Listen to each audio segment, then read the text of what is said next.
Many women in our 60andMe community love to travel, and as an older woman, they often find themselves traveling alone.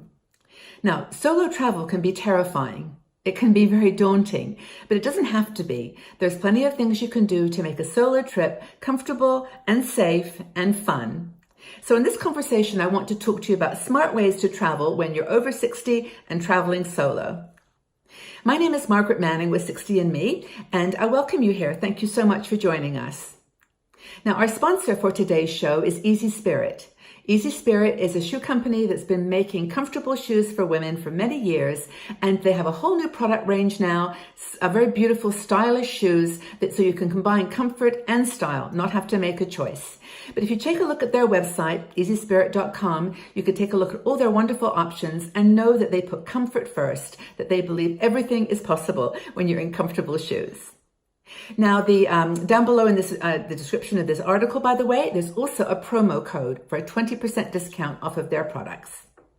So let's talk about traveling solo. You need comfortable shoes for that, for sure.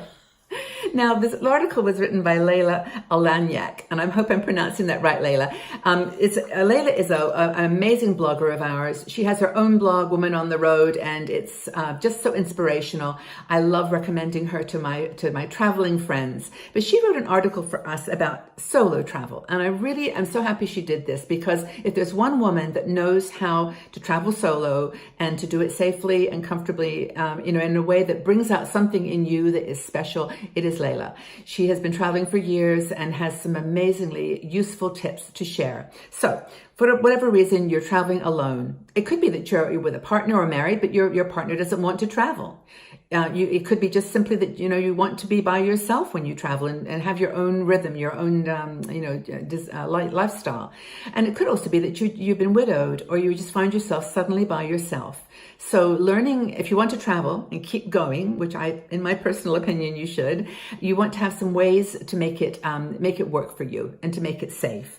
So Layla talks about some of these techniques or sort of perspectives that will help you. And the first, of course, is to have a method to simplify the whole process.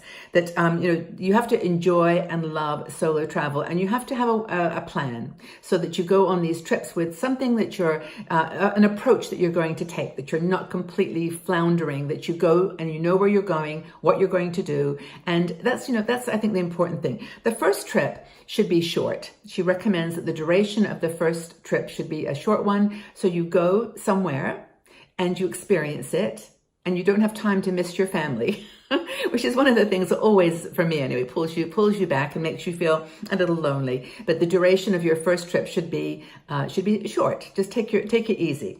Also, go somewhere where they speak the language that you speak. So English, of course, is probably the language for most of us here. Go somewhere, if you're in the United States, where you're not going to have to worry about language. Go to England, Scotland, Wales. Go to Ireland, or somewhere, if you're more venturous, to South Africa, Southern Africa. Those are places where English is going to be spoken, and that really helps too with that solo experience. Another thing that Layla mentions, which I think is really important, which is don't keep wishing for a partner. Don't spend your whole trip thinking, oh, I could do this if I had somebody with me. If I wasn't alone, I could do that. Don't get into that conversation with yourself, because it's not going to take you into the places you need to go to create memorable emotions, which are going to create memorable memories. You need to be able to let go a little bit. And I know I've done this so many times. I've traveled solo myself so many times that sometimes if you don't just accept that you are there by yourself and you're going to be fine, you're going to have a great time, you will find it difficult. Comfort is one thing that Layla mentions, and I think it's almost as important as duration, which is go somewhere where you're comfortable. I mean, don't go off to a place where you're going to feel on edge because you've never been there, perhaps, of course, but you may just, it's a place where there's, some challenges that you half anticipate, and then almost certainly will happen if you anticipate. But go to somewhere that you feel comfortable. To start with, you might even want to just get on a bus and go to the next town, or a train, and go to the next city. Don't try to to go big distances. And if flying is one of those things that you're not too comfortable with, then just don't do that as your first solo trip. Do a weekend trip to somewhere where you can relax and you can take your time and be at ease with yourself. I mentioned earlier having a plan. I think that's pretty vital. And you can always throw it out the window, as Layla says, which she probably does more often than I do. But start with a plan. Know where you're going. And I always write things down. Even though I have everything on my phone, I always write in my notebook exactly where I'm going, the times, arrivals. And I also, and Layla mentions this too, I put all my numbers in my phone before I leave. The hotel I'm staying at, I look for a hospital or a doctor nearby and always put that in my phone as well. And it's just good because I know from experience that when you are having a situation that's uncertain, you go blank. You don't remember anything. I remember when I went to Bali, it had been my first time there, and I knew that there was going to be a possibility that I would be bitten by something. I have a very bad allergy to certain kinds of ants. And I did check my checking, and of course they are there. They're in the rice paddies. And the first thing I did after I checked into my little hotel, my hostel, was I went over to the local clinic. I introduced myself. I said that I've got an EpiPen with me, and if anything happens, I will use it. But just to let you know that I'm staying here, and I might have difficulty if I get bitten. And I also, in my mind, I knew that I could go there. I just felt like I met them. They probably didn't remember me as I walked out the door, although in Bali that's probably not true, but everyone's so thoughtful and kind. But I just felt that it gave me a step in the right direction in case nothing happened, but in case it did. So anyway, the next thing that Layla says, and I love this about Layla, she's been traveling for business and pleasure for so long that she just has this attitude I love, but it's basically, just pat yourself on the back. Be bold, be brave. Say, you're going. You actually made this decision. You're going on this trip.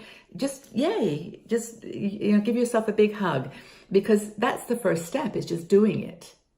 You may find you have challenges, and you may have things that you didn't expect. But hey, you're on the flight. You're on the ship. You're on wherever you're going. You did it. You did it.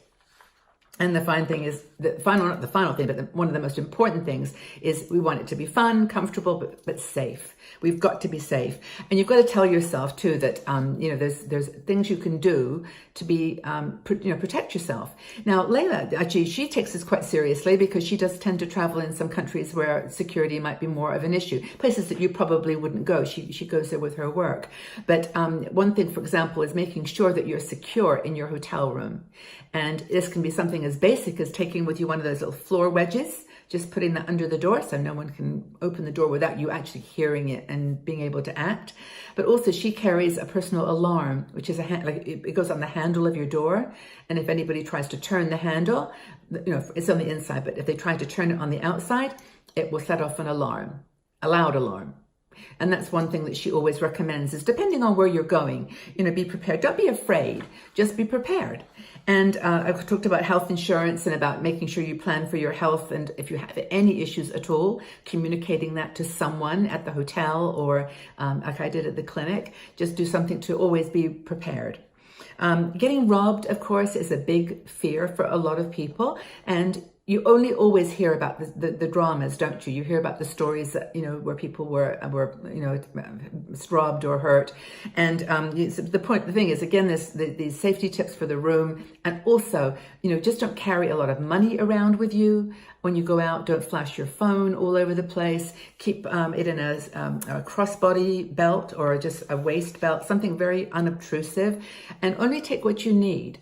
I got in the habit when I was on a recent cruise and I was going to places I hadn't been of just taking 50 euros every day in my little purse, and I didn't even take a credit card. I just figured, hey, if I see something I love and it's more than 50 euros, I don't need it. I really don't. And that was kind of just taking only the money that you're going to spend. And finally, never leave anything of value in your room. You can always do another thing she mentions, but leaving the radio on if you're going out for the few hours. Leave the radio or TV on in your room, because then the kind of someone who's just like trying doors and like a sort of accidental thief, I think they call them. They're not going to be tempted. They'll hear a radio inside. So be careful with your money and put your stuff in a safe or take it down to the front desk of the hotel. Just don't leave it in your room. What else? Well, the joys of solo travel. I think she closes her article, and please read this article. It's really well written. But, I guess the main point is When you travel solo, you're taking a risk, but you're doing something for yourself. And the most important thing that Layla says, and I totally agree with her, is you come back a changed person. And isn't that what travel is all about? You know, you make it home and you say, I did it.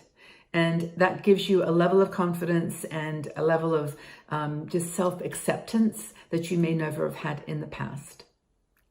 So I just, want to close with that thought that, travel changes you and solo travel changes you deeper, in my opinion. And I think that's true of Layla's opinion too. But anyway, have a really good trip next time you take one. If you're going solo, be well, be safe. But what is the concept of traveling solo? What emotion does that evoke in you? Have you done it? Is it something you love doing?